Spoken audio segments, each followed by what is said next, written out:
Assalamualaikum warahmatullahi wabarakatuh.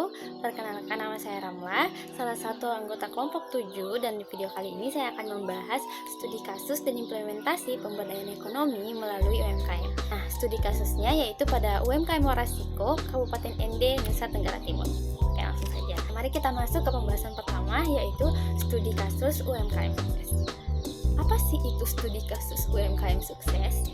Jadi, studi kasus UMKM sukses adalah pendekatan analisis terhadap satu contoh nyata usaha mikro, kecil, dan menengah atau UMKM yang berhasil berkembang.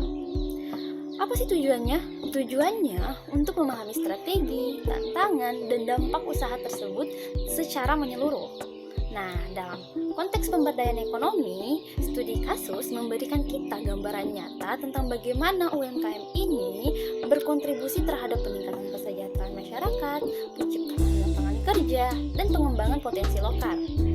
Dalam hal ini kami menemukan studi kasus UMKM Warasiko dari Kabupaten Ende yang dapat dikaji karena menunjukkan bagaimana usaha rumahan dapat tumbuh menjadi usaha yang berdaya saing sambil tetap menjaga nilai-nilai kearifan lokal. Oke, lanjut ke definisi UMKM dan peranannya. Apa sih itu UMKM? UMKM adalah singkatan dari usaha mikro, kecil, dan menengah, yaitu unit usaha berskala kecil yang dijalankan perorangan atau kelompok. Berdasarkan Undang-Undang Nomor 20 Tahun 2008, usaha mikro itu memiliki omset hingga 300 juta per tahun, dan usaha kecil memiliki omset hingga 2,5 miliar per tahun, serta usaha menengah memiliki omset hingga 50 miliar per tahun. Nah, UMKM ini tuh mencakup berbagai sektor seperti kuliner, kerajinan, pertanian, dan perdagangan. Di Indonesia sendiri, mayoritas pelaku usaha itu termasuk dalam kategori mikro dan kecil. Lalu apa sih peran strategis UMKM dalam ekonomi? Nah, peran strategis UMKM dalam ekonomi yaitu pertama, penyerap tenaga kerja terbesar. Kedua, kontribusi besar terhadap PDB. Dan ketiga, pemerataan pembangunan ekonomi. Dan keempat, ketahanan ekonomi. Dan kelima, pemanfaatan potensi lokal. Selanjutnya, UMKM itu bisa dijadikan sebagai sarana pemberdayaan ekonomi. Yang pertama, memberikan akses pendapatan mandiri terutama bagi kelompok rentan. Yang kedua, mengembangkan keterampilan usaha dan kewirausahaan berbasis komunitas. Dan ketiga, mendorong peran aktif perempuan dan pemuda dalam kegiatan ekonomi. Dan yang terakhir, membentuk ekonomi yang inklusif dan berbasis masyarakat. Nah, itu tadi definisi UMKM dan peranannya. Kita masuk ke studi kasusnya, yaitu UMKM Warasiko. Yang pertama, mari kita bahas profil UMKM Warasiko. Nah, UMKM Warasiko merupakan usaha kuliner lokal yang berbasis di Kabupaten Ende, Nusa Tenggara Timur. Usaha ini didirikan oleh Ibu Suwarni Widiawati pada tahun 2010 sebagai respon terhadap banyaknya bahan pangan lokal seperti ubi dan pisang yang terbuang dan tidak dimanfaatkan secara maksimal. Dari ide sederhana untuk mengolah ubi menjadi keripik, Warasiko tumbuh menjadi salah satu contoh UMKM yang mampu berkembang dengan baik tanpa meninggalkan akar budayanya. Nah, nama Warasiko diambil dari frasa dalam bahasa Ende, Waai Rakasie Koro, yang berarti singkong dimasak dengan garam dan lombok. Nama ini mencerminkan filosofi kerja keras, kesederhanaan, dan nilai-nilai lokal yang menjadi fondasi usaha ini. Warasiko itu tidak hanya menjual produk makanan ringan, tetapi juga membawa identitas budaya Ende ke pasar yang lebih luas. Awalnya, produksi itu dilakukan secara rumahan dengan tenaga kerja dari anggota keluarga sendiri.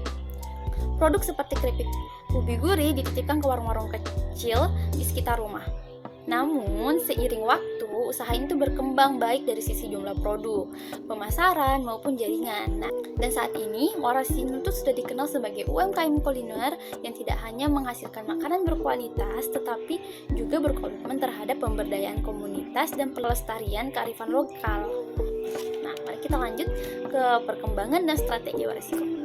Sejak berdiri pada tahun 2010, Warasiko mengalami perkembangan yang signifikan, baik dari segi produk, manajemen, maupun pemasaran. Awalnya Awalnya Warasiko tuh hanya memproduksi keripik ubi dalam satu varian rasa. Dan kini Warasiko menawarkan berbagai produk olahan seperti keripik pisang, dodol pisang, tenteng, dan kopi lokal. Varian rasa juga semakin beragam. Ada original, pedas, manis, balado, hingga keju dan coklat. Hal ini dilakukan untuk menyesuaikan dengan selera pasar yang lebih luas. Salah satu strategi utama Warasiko dalam pengembangan usahanya adalah inovasi berkelanjutan, baik dari sisi rasa maupun desain kemasan. Warasiko terus beradaptasi dengan tren konsumen sambil tetap menjaga identitas lokal. Desain kemasan yang lebih modern dan informatif membantu meningkatkan daya tarik produk di rak toko dan pasar daring. Dalam hal pemasaran, Warasiko tuh memanfaatkan media sosial serta bergabung dalam platform digital seperti Padi UMKM untuk memperluas jangkauan pasarnya hingga keluar Kabupaten ND. Strategi ini terbukti efektif dalam menarik perhatian konsumen baru, khususnya dari kalangan muda dan diaspora NTT. Nah, tak hanya fokus pada penjualan, Warasiko tuh juga aktif mengikuti berbagai program pelatihan pembinaan seperti Academy for Women Entrepreneur 2023 dan pendampingan dari Rumah BUMN. Melalui kegiatan ini, pemilik usaha memperoleh ilmu tentang manajemen, branding, pemasaran digital, serta jaring usaha yang lebih luas. Oke, itu tadi perkembangan dan strategi Warasiko. Lanjut ke faktor keberhasilan Warasiko. Nah, Warasiko tuh berhasil berkembang dari usaha rumahan menjadi UMKM yang berdaya saing karena sejumlah faktor, yaitu pertama, inovasi produk dan kemasan. Nah, Warasiko menawarkan varian rasa yang menarik, balado, keju, coklat, dan mengemas produk secara modern namun tetap mengangkat identitas lokal. Yang kedua, kualitas produk yang konsisten. Warasiko tuh menggunakan bahan baku lokal berkualitas tanpa pengawet. Proses produksi higienis menjadi keunggulan yang membangun kepercayaan konsumen. Lalu, pemasaran digital yang aktif. Nah, Warasiko memanfaatkan media sosial dan platform seperti Padi UMKM untuk memperluas pasar dan membangun citra produk yang kuat. Keempat, yaitu dukungan komunitas dan pemerintah. Warasiko tuh mendapat pendampingan dari Rumah BUMN dan mengikuti pelatihan seperti Academy for Women Entrepreneur yang meningkatkan kapasitas usaha. Dan terakhir, kepemimpinan visioner. Nah, Ibu Suharni itu menunjukkan komitmen tinggi terhadap pembelajaran, inovasi, dan pemberdayaan masyarakat sekitar, terutama perempuan. Nah, inilah semua yang menjadi faktor keberhasilan dari Warasiko. Lanjut ke tantangan yang dihadapi oleh Warasiko. Nah, meskipun berkembang pesat, Warasiko tuh masih menghadapi sejumlah tantangan yang umum dialami UMKM, khususnya di daerah seperti Nusa Tenggara Timur. Yang pertama itu teknologi produksi yang terbatas. Prosesnya masih manual, kapasitas produksinya masih kecil, dan belum efisiensi untuk permintaan yang tinggi. Yang kedua, SDM yang belum terampil. Nah, mayoritas pekerja itu belum memiliki pelatihan teknis, kualitas produksi bisa tidak konsisten saat skala meningkat. Lanjut, model dan akses pembiayaan terbatas. Masih mengandalkan pendapatan harian, sulit mengakses pinjaman formal karena kendala legalitas dan agunan. Lalu, distribusi dan logistik yang mahal. Nah, pengiriman keluar daerah terkendala ongkos dan infrastruktur. Produk belum masuk ke retail besar.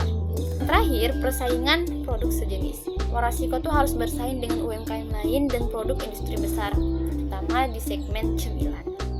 Oke, mari kita lanjut ke dampak sosial dan ekonomi UMKM Warasiko. Yang pertama, pemberdayaan perempuan lokal. Nah, Warasiko itu melibatkan ibu rumah tangga sebagai tenaga produksi. Mereka mendapat penghasilan mandiri dan peran sosial yang lebih kuat dalam keluarga. Lalu yang kedua, menciptakan lapangan kerja informal. Usaha ini tuh menyerap tenaga kerja dari warga sekitar tanpa pendidikan tinggi, membantu menurunkan angka pengangguran lokal. Yang ketiga, meningkatkan pendapatan rumah tangga. Baik pemilik, pekerja, maupun petani lokal mendapat manfaat ekonomi langsung dari aktivitas usaha ini. Yang keempat, pelestarian budaya lokal. Produk berbasis resep tradisional seperti keripik ubi dan dodol pisang ikut menjaga identitas kuliner daerah.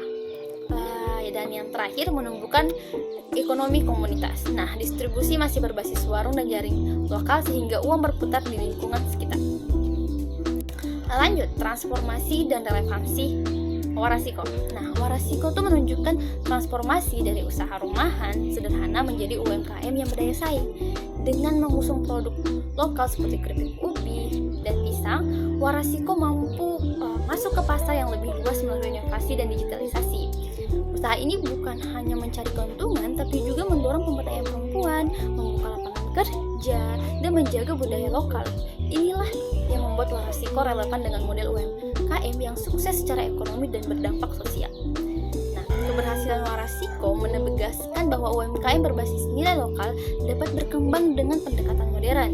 Model seperti ini bisa direplikasi di daerah lain, terutama yang memiliki potensi lokal namun belum tergarap maksimal. Oke, sekian pembahasan dari saya. Terima kasih atas perhatiannya. Wassalamualaikum warahmatullahi wabarakatuh.